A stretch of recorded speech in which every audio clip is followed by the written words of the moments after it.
Welcome to skills class number 6. Today's skills class is about teaching. It is the first one.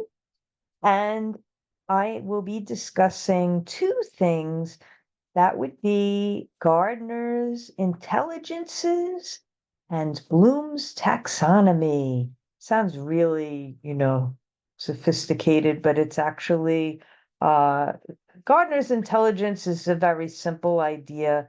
Bloom's taxonomy is a little more complex, but I will go through it for you. And these are principles of teaching. Now, you don't have to use Bloom's taxonomy every time you teach, but it's just a basic understanding of different levels of knowledge and activities in more and more complex situations. We will go into the PowerPoint now. Give me one moment to share. Here we go. Okay.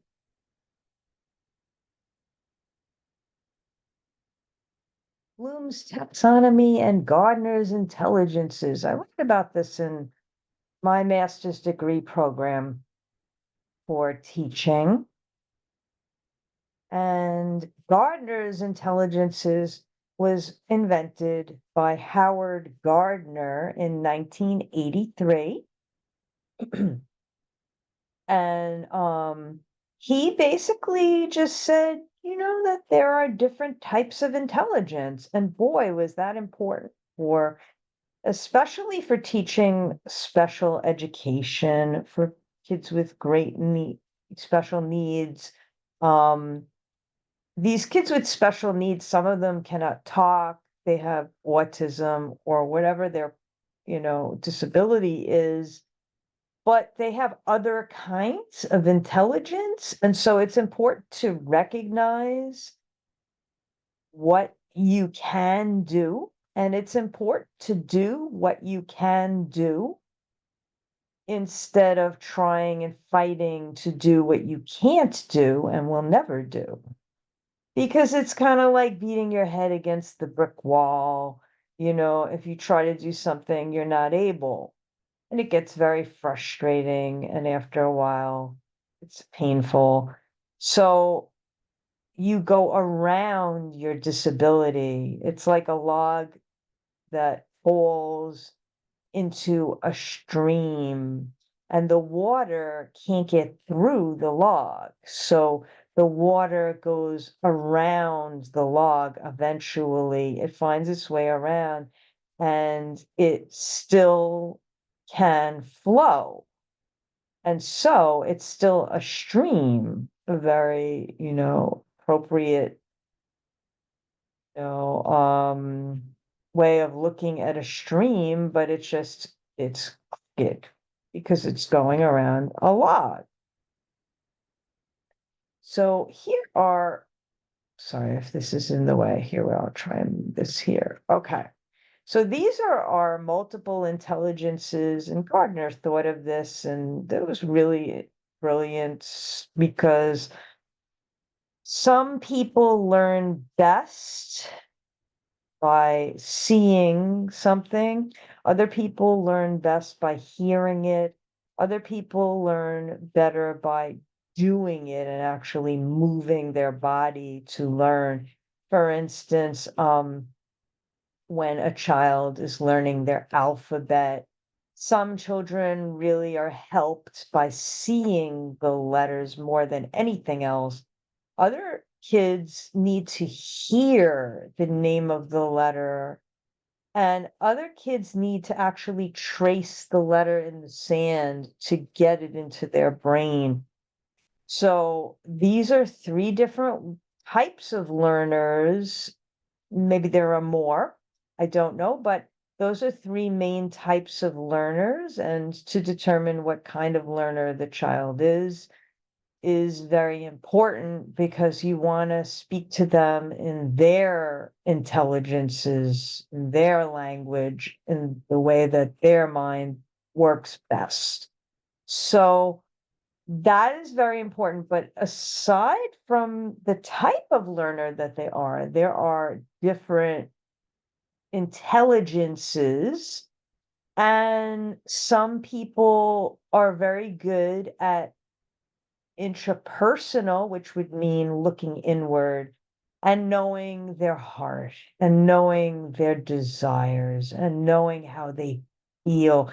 And this is extremely important for somebody that is destined to become a therapist or a writer, a philosopher, someone who just wants to follow their dream, someone who wants to be married has to know themselves as well as other people and be able to express themselves. So intrapersonal knowledge is very good. Also, interpersonal knowledge is very good for those things as well. Not just to know yourself, but to know other people and what they're feeling and what they're thinking and what they need. To be attuned to someone else's needs is very important if you're a therapist or a wife or a husband or even a teacher. Those two kind of go hand in hand, but they are different, of course. And very, very good talent and gift, but they may be bad at all the others. Logical, visual, naturalist, verbal, musical, kinesthetic. They may be bad at everything else, but they're very attuned to themselves and others. So they'll still be a successful person. They can grow up and go to school and become a therapist, you know, and they'll make money doing that, and they'll be able to, use their money to make up for any other deficits in their lives. And, hopefully they'll marry somebody that has these other gifts. And that is important too. Naturalist would be someone who can make things grow and is attuned to the needs of animals and plants. We call that a green thumb if you're good at taking care of plants. So naturalist is very good if you want to be a farmer, a gardener, a botanist. That would be the person who studies plants, work in a zoo, be with animals, veterinarian, all these things would be great if you're a naturalist. Yeah. Visual, well, that speaks for itself. You could be an artist, you could be a decorator, you can be an interior designer, you could be a photographer. There's so many things you can do with visual. It's amazing. You can be a teacher. Yeah, you can write books. You can be an author, make picture books, logical would be like a philosopher, a mathematician, an inventor, someone who organizes, maybe an administrator of a business. Those would be logical skills. So logic, just in case, your English as second language, logic means like basically you're saying, well, if this, then that. So you can follow in your head, if I have this plus that, maybe I can put them together and do this. So logical can also be problem solving skills, which is great. Everyone needs a problem solver. Wonderful in any sort of profession. Bodily kinesthetic means that you need to feel the movement of your body. For instance, in order to ski, you need to get on the skis and use the skis to learn skiing. You're not going to read a book about skiing. You're not going to look at pictures of people skiing. You want to do it. Kinesthetic means motion, basically, motion, movement, bodily movement. So bodily kinesthetic learners are going to be great dancers. They may be great actors and actresses. They just may learn by doing, you know, they are in it for the experience. And let's see, we'll skip over to verbal. Verbal people are great speakers, public speakers, like Billy Graham. They may be great preachers, they may be great teachers. That would be a wonderful profession in business for training people. You could be a trainer to teach people how to do a skill. See if there's anyone trying to get on. Okay, no. All right. So musical. Now that is rhythmic intelligence, melody. They say having a good ear. Um, you wouldn't, if you're tone deaf, musical would not be your intelligence. You don't know pitch, that wouldn't be your intelligence. But if you know pitch, you can sing a song, you could play an instrument, you could play a drum. Um, musical can also be done with rhythm in art as well. There are rhythms in artworks. Yeah, so musical is a good one too. And if you can't do anything but one of these, musical, visual, verbal, if you can't do any but one of these, that's still a gift. You are still an important person. If you can't do any of them, you're an important person, but you want to have a talent, something, an interest that you can pursue in life so that you will have a career, so that you can have a career. And all of these lead to a career. So they're really wonderful. And we'll move on. Every person has virtues and deficits. Ah, Juliet is here. Welcome, Juliet. Every person has virtues and deficits. Deficits might mean you're really bad at directions. It might mean you're really bad at math. Welcome, Juliet. So, virtues, of course, are talents and gifts that people have. Everyone has, virtues and deficits. So we have to respect people for who they are, and we have to take the good with the bad. Don't put out the baby with the bath water, right?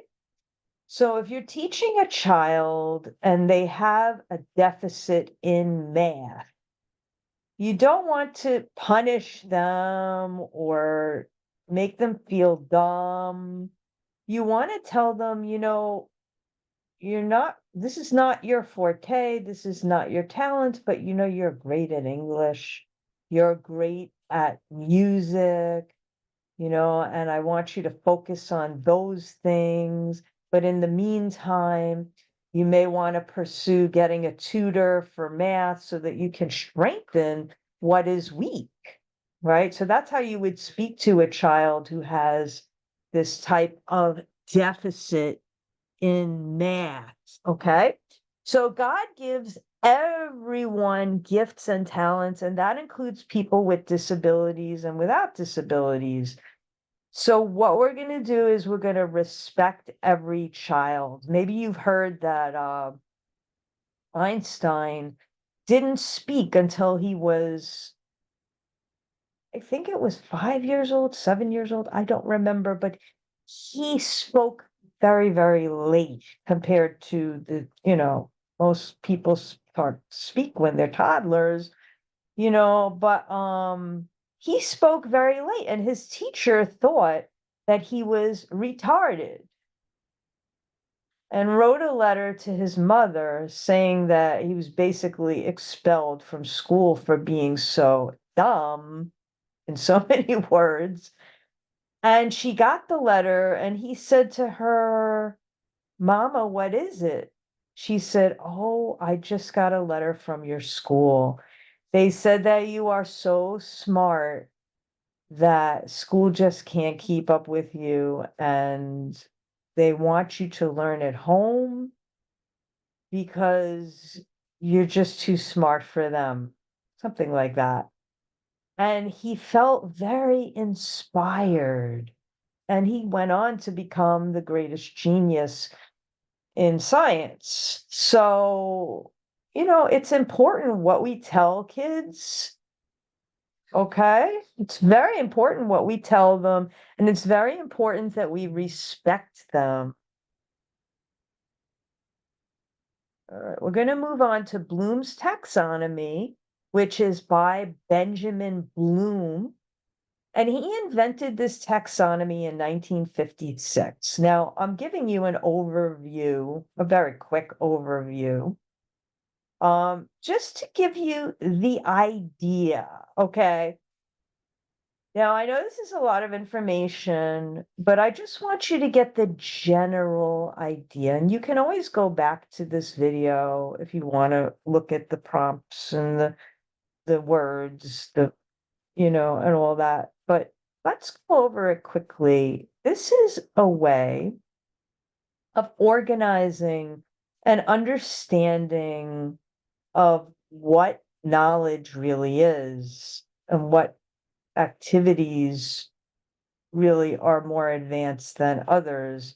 So knowledge would be like knowing the names of things, knowing, let's say, a list of colors, a list of different types of flowers. You might know that, the earth goes around the sun. There are so many things that you can know and memorize, right? That is only the basic foundation of knowledge. And all these other things above knowledge here that you say are higher than the knowledge of memorization and words and lists and facts. So basically facts, which is what teachers teach, they teach facts mostly. It's just a beginning. So I want you to remember that facts and lists and names are just the beginning, just the bottom foundation of understanding and of, general wisdom, right? Wisdom is not on the list, okay? But wisdom should be on the list, actually, when you think about it. Okay, but wisdom is in here. Wisdom is in comprehension, it's in application, it's in analysis, it's in synthesis, and it's in evaluation, which would be like critical, evaluation of something that someone made, right? Okay, so comprehension. Well, first we're going to start with knowledge. Let's just get an idea. Okay, knowledge would be recalling, recognizing information, recognizing an idea.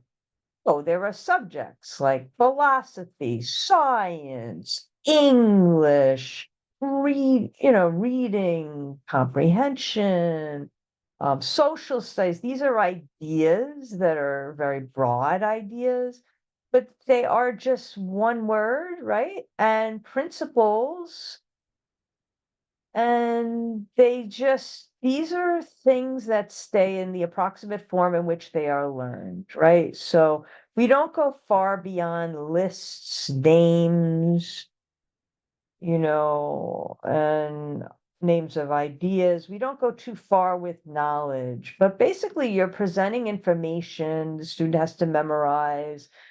You can ask questions and help them recall the information. You can provide verbal or written tests and they can answer by multiple choice, listing, whatever. And these power words here basically describe about knowledge. Knowledge can be reciting how is something spelled, knowing, all of the phyla of the, different types of plants or animals, listing the types of animals, things like that. Okay, so I think you get the idea. And here are some questioning prompts.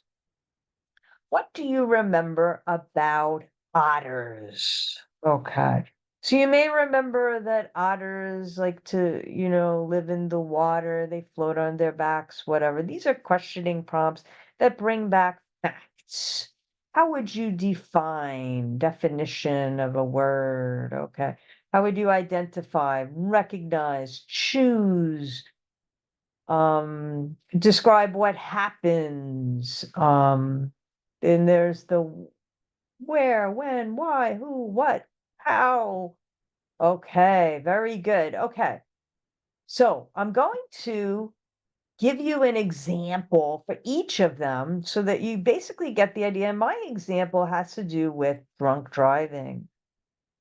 And we are going to take this one subject and we're going to do examples in each phase of learning.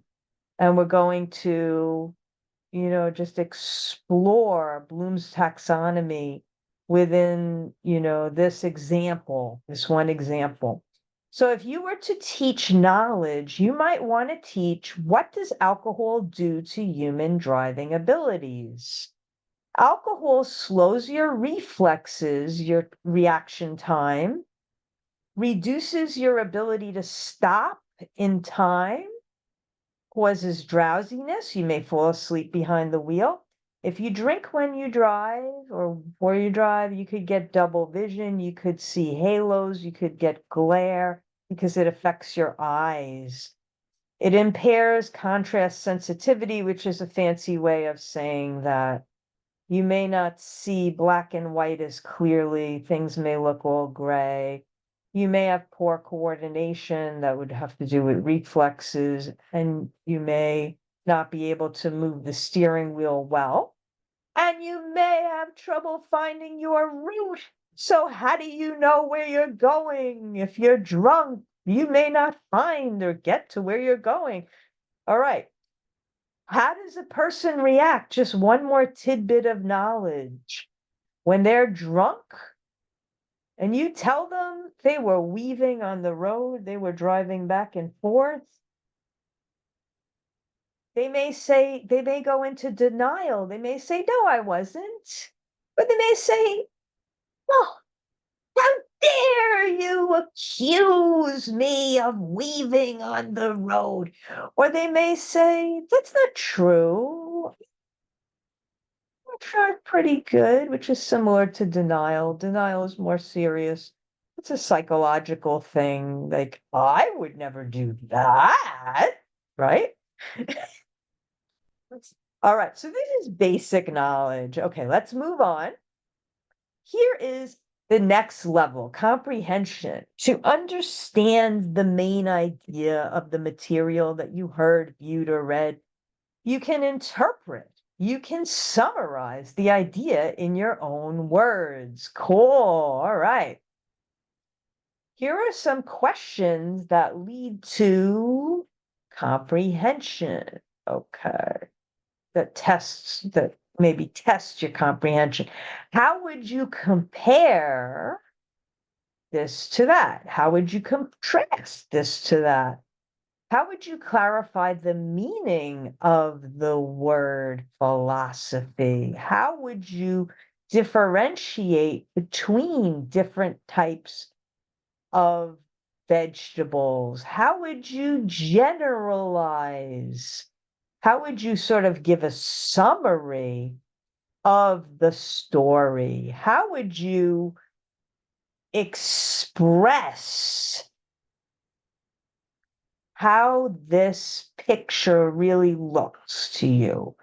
How would you identify out of all the different types of plants?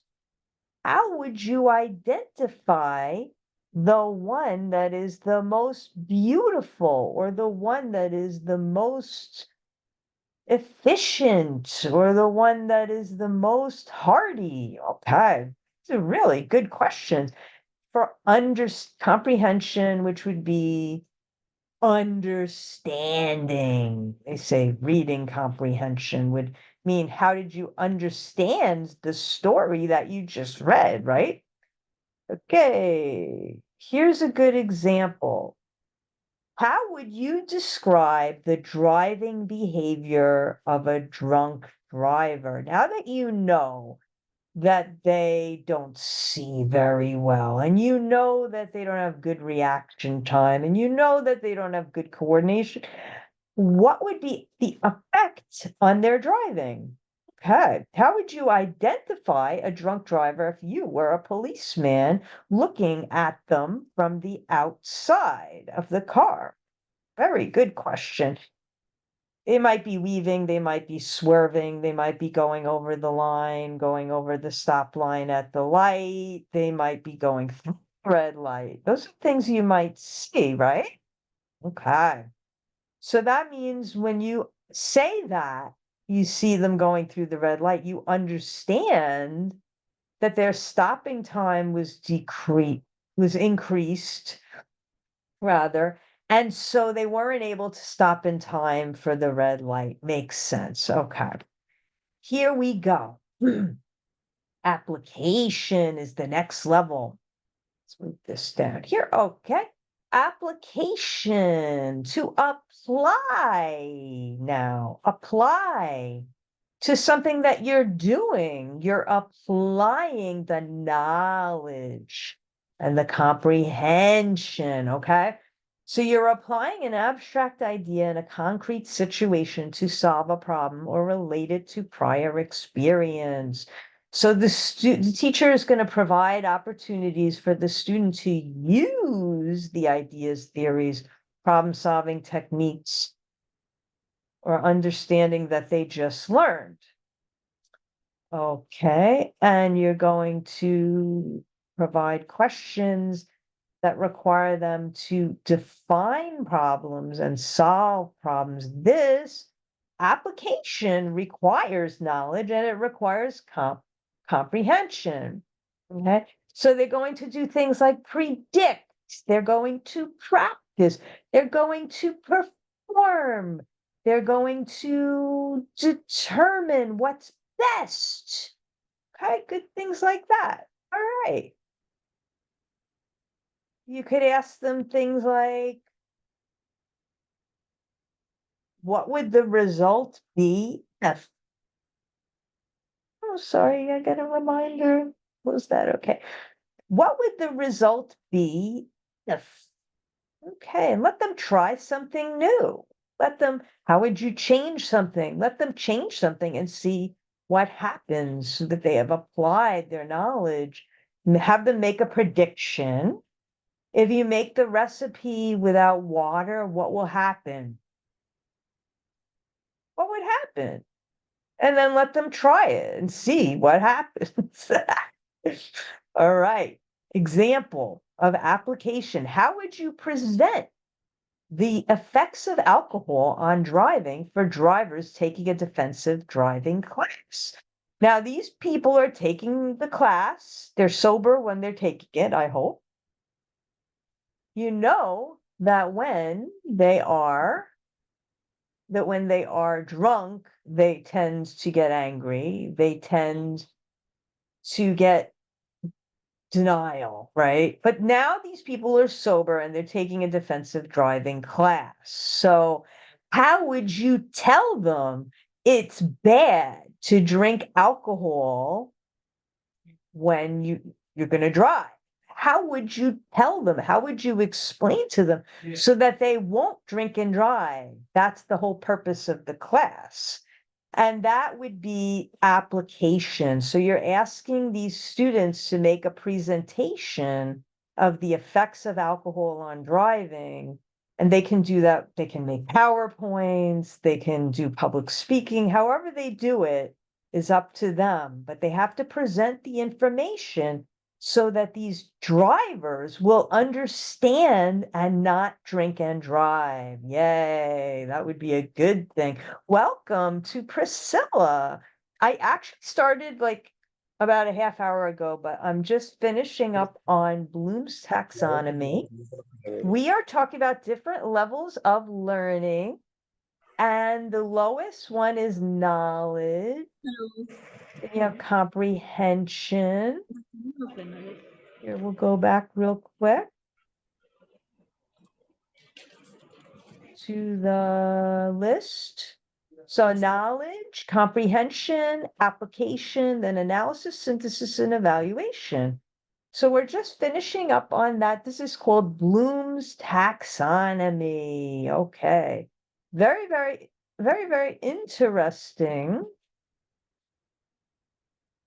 Okay, here's what we're up to. We're up to analysis. Now, people that analyze are usually consultants or experts on a subject, and their job might be to analyze traffic and figure out how the light should be timed so that the traffic will flow most freely, right? Something like that.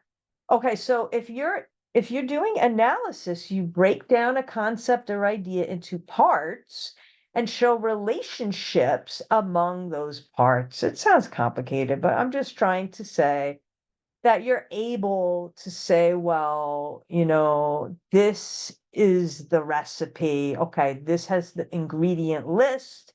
This is the directions, and the directions have a relationship to the list of ingredients, right? So that it all works together and you understand how the recipe is made. Okay.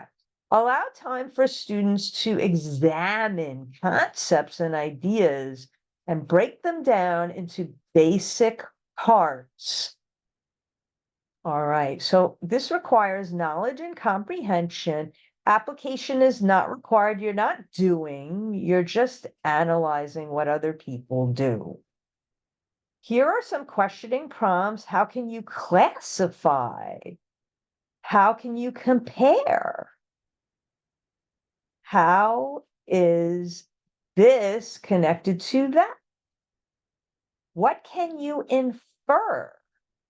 What can you infer from the different data that has been taken on the traffic patterns to conclude how this light should be timed? Is the light staying red too long? Is the light staying red too short? Are people getting killed because they don't have enough time to cross this street? So analysis is very important. Here's an example. How is drunk driving breathalyzer tests connected to the alcohol blood content? So the policeman, if he stops you for drunk driving, he's going to give you a breathalyzer test. It's a device you breathe into, and it tells how much alcohol you've been drinking. So you may want to understand how this test works. It takes the air in the lungs, it goes through the machine, and the machine, however it works. How does the reflex of a sober person compare to the reflex of a drunk person? Okay, you may want to analyze the data. Okay, take some data on driving and compare. How long did it take? Did it take the drunk person 20% longer time to stop than a sober person? That would be your conclusion of your analysis. It's very important. And you can present that in your drunk driving class or your defensive driving class. They have classes that drunk drivers have to attend. Usually they're called defensive driving classes, but they do have ones that are just for drunk drivers. So yeah, so I'm talking about, but they're mandated to go to the class. Then we have two more things. We're almost done. I'm sorry I'm going over time a little bit. Synthesis mastery. Synthesis means you're a creator. You're putting together ideas and you're making something new. Or you're solving a problem to put together ideas to make a new solution. Okay. This requires like all the knowledge. Okay. And you would say, like, what changes would you make to revise? You might have to explain the reason why something happens the way it does and create a new solution. How would you generate a plan to fix something that doesn't work right? Okay. here's your example. What are some ways a drunk driver could be prevented from drunk driving? Now, that's a problem that needs to be solved. Here's an example of a couple ways to solve it. You equip the car with a breathalyzer in it that's attached to the ignition so that they have to blow into this to get the car to start. And this actually exists, and there are people in America that are mandated, as far as I've heard, they're mandated to have a car like with this device. Okay. Um, I I've read about it, but I don't know if it's actually in effect, but it could be. It could be used. There's also an idea, what if you have them test their reflexes, and that would be connected to the ignition so that the car will start by you showing that your reflexes are good. Okay, so that would be an example of creation, synthesis, problem solving.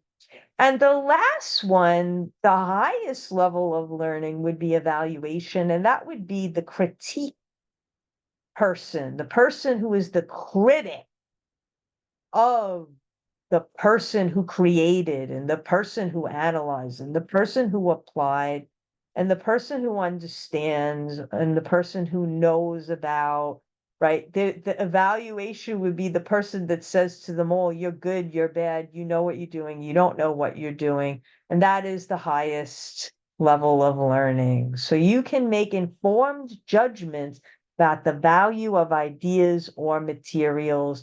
Use standards and criteria to support opinions and views of what's best. And we will skip to the example. How would you determine the success of a car device that prevents drunk driving? All right. So how many people who are drunk drivers, how many times would they stop from actually using their car? How many accidents did they have as a driver? Did this device work? So that would be Bloom's taxonomy. And we are done for today. Thank you so much for listening.